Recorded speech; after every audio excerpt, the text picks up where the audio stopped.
Assalamualaikum warahmatullahi wabarakatuh. Masih bersama saya Muhammad Abdul Muiz dalam channel Mams Akuntansi Pajak. Pada kesempatan kali ini kita masuk ke materi auditing, di mana saya akan membahas tentang modul 6, yaitu siklus perolehan dan pembayaran investasi di buku 2, di buku Sukirsno Agus di edisi 3.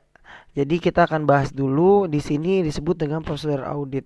Di prosedur audit ini ada di buku 1 halaman 128, di mana kita tahu ya, program audit ini berfungsi dari prosedur audit ini untuk membuktikan bahwa saldo investasi pada tanggal neraca tersebut benar-benar ada dan merupakan milik dari perseorangan, sehingga di sini adanya yang disebut dengan pertanyaan atau pernyataan yang dilakukan oleh si auditor untuk memastikan bahwasanya dari program audit tersebut berjalan dengan lancar.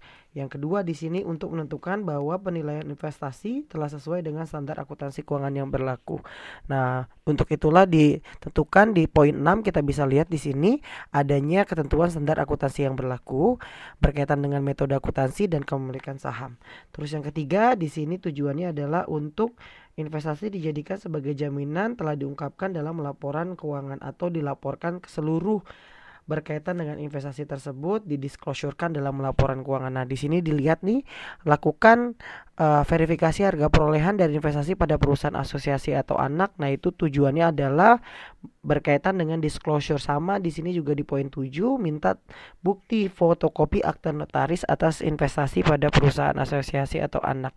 Nah, nanti langkahnya adalah kalian tinggal menulis di indeksnya. Indeks ini terkait dengan indeks yang diberikan sama si auditor. Kalau misalkan ada indeksnya, maka kalian tulis indeksnya seperti di halaman 3 buku 1 dan halaman 4 buku 1. Tinggal nanti kalian paraf yang dibuat sama si auditor.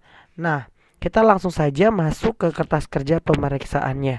Di kertas kerja pemeriksaan kita bisa lihat di buku 2, kita pertama kali mengerjakannya adalah di sini di buku 2 tadi siklus perolehan dan pembayaran investasi di halaman 85 dan 86.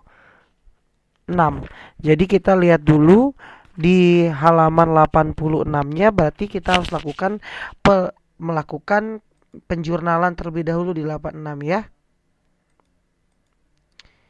Kita lihat di sini di H,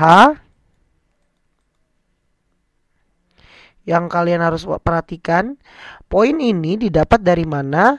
Di poin yang pertama kita lihat dulu, di sini ada PT Domba Kecil dan PT Domba Putih. Coba kalian buka halaman 128 di buku 1.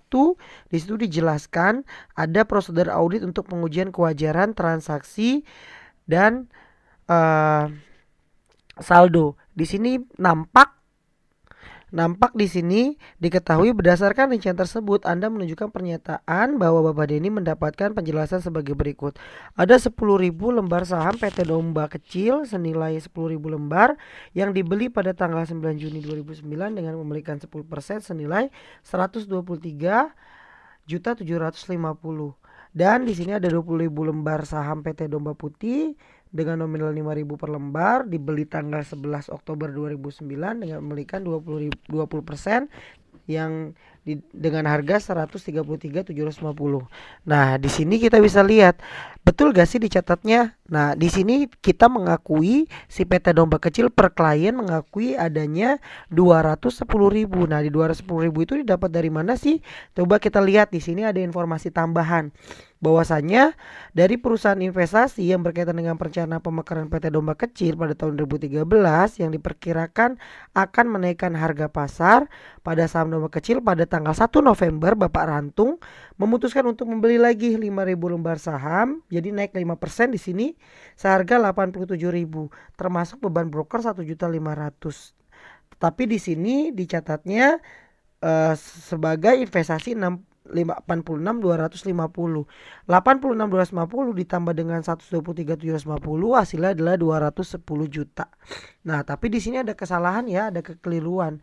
Yang seharusnya kita lihat di PT Domba Kecil harusnya adalah dicatat 87 juta, tapi di sini catatnya 86.250.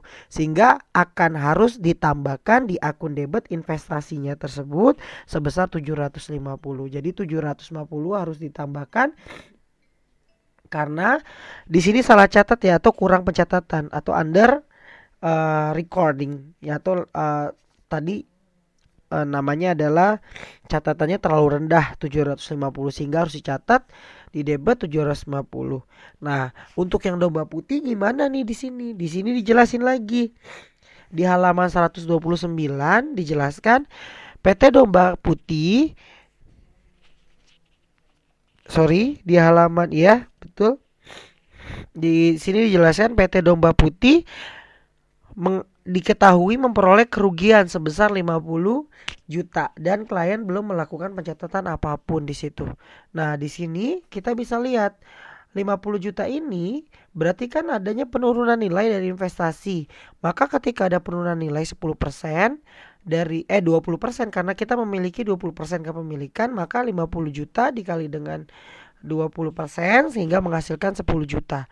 Nah, untuk yang di halaman 129 yang atasnya gimana? PT Domba Putih memberikan informasi bahwa laba bersih perusahaan tersebut pada tahun 2011 sebesar 500 juta dan pembagian dividen sebesar 5.000 per lembar saham. Laba bersih PT Domba Kecil diketahui perolehan secara merata sepanjang tahun. Dividen diumumkan pada tanggal 31 Desember akan tetapi dibayarkan pada tanggal 6 Januari, sehingga di sini belum ada penambahan modal ya. Sehingga dengan demikian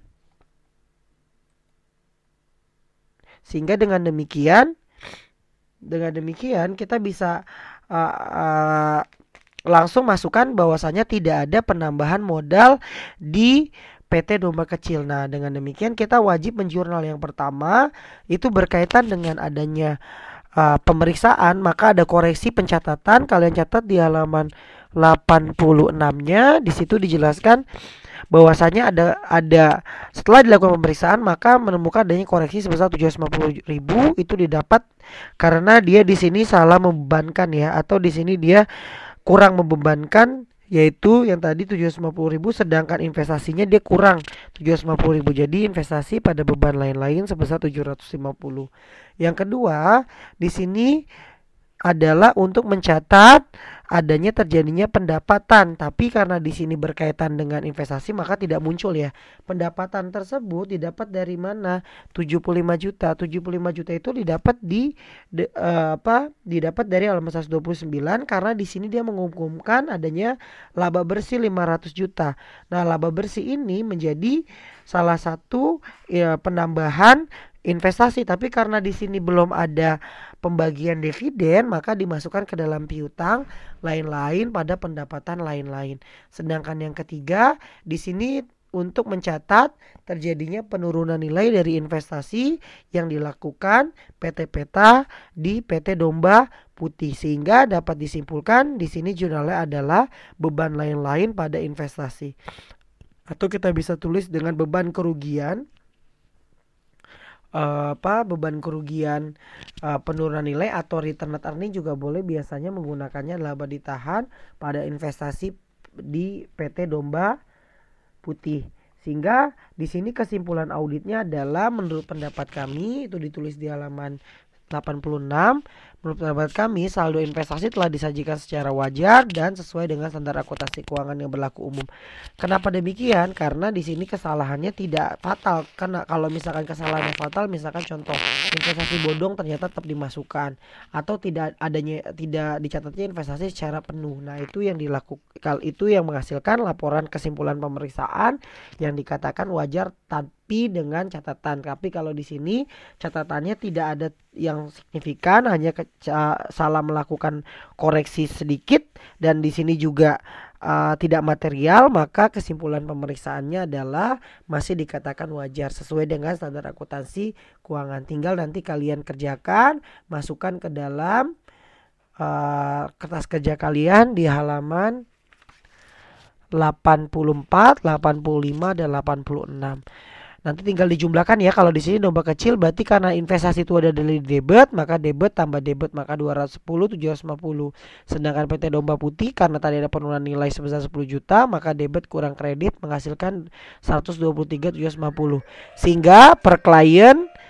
Sehingga di sini per klien adalah perbedaannya sebesar kalau kita lihat sebesar 9.250.000, yaitu dari 10 juta dikurang 750, dan perbedaan itu terdapat di kredit sehingga mengurangkan antara per klien, lebih besar per klien daripada per audit. Saya rasa cukup untuk penjelasan bagaimana membuat kertas kerja pemeriksaan untuk schedule siklus perolehan dan pembayaran investasi. Kurang lebihnya saya mohon maaf. Wassalamualaikum warahmatullahi wabarakatuh.